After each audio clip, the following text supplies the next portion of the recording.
Hello, my melanated family. We're going to talk about the story of Sodom and Gomorrah.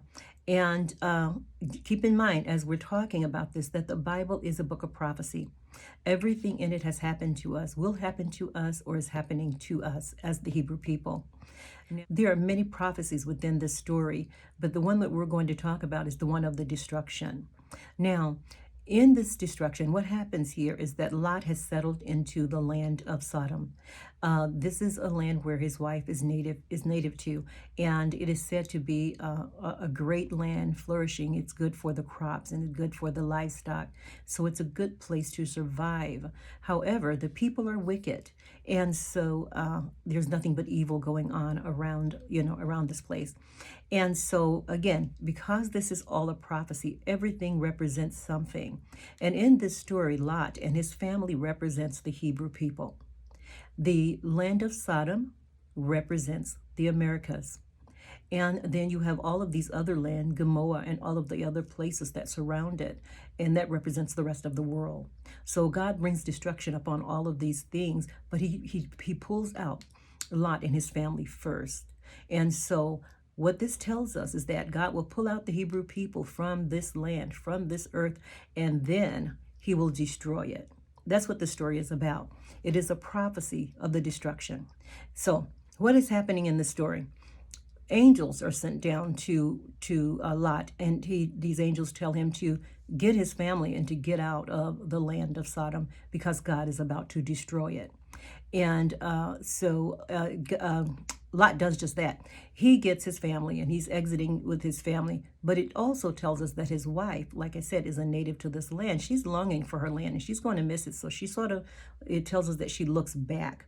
That simply tells us that she hesitated. She was like, I'm not sure I'm going to go with y'all. This is where I belong. And so she's caught up in the destruction. It tells us that she becomes a pillar of salt. So let's talk about that first. What is a pillar? This is a pillar. This is really just it's just really stone. It is, these are natural pillars that you see here. They have they have developed from the actions of a volcano. So with that, we know she became stone. And it says of salt. So what does salt do? Salt preserves. Salt is a preservative. So this scripture tells us that she became preserved in stone. That's what this book is telling us. And let's find out what it looks like when someone's preserved in stone. We have a video that's going to show us that. But no, wait, before that, let's talk about the fact that how did this happen? We are told that it rained down sulfur, depending on what text you read, or fire and brimstone. Okay, depending on what version of the Bible you have, but all are correct because this is the eruption of volcanoes. Volcanoes erupt, and from that, everything is tossed up in the air, and then it all falls down, and it rains down big hot stones, fire stones, rocks, stones, coal, and it rains down this ash, which is sulfur. It rains all of this down from the volcano. So when it tells us it rained down the fire and the hot rocks and the sulfur and it all came down, and these people are caught up in it. And so this is what happened to her. So let's take a look at people who have literally been caught up in a volcano and the aftermath and have turned into pillars. Let's take a look here at this video. Pompeii, as it was August 24th, 79 AD, the moment it was preserved under more than 10 feet of ash and rock. The boulevards, the homes, the mosaics are the volcano's contribution to history.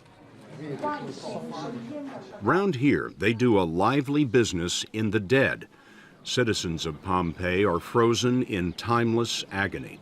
About 16,000 were killed, sculpted where they fell. Scientists have a good idea of what these people saw after studying the evidence of what remains. Witnesses described the mountain rumbling for days before it launched a column of ash and rock 12 miles high, which fell back as hell on earth. These people have become pillars of salt. They are preserved in stone. This is what this book is telling us. Consider the fact that there are 1,500 plus volcanoes, if you include those that are in the ocean, volcanoes up on the earth. And so, with the explosion or the eruption of all of these volcanoes at once, the earth is going to, these people are going to be caught up in hell. It's going to be hell on earth. And so, again, this is what's going to happen. This is what God is telling us in this story. Everything that He tells us in this story, we can identify. We just have to read it, research it, and understand it.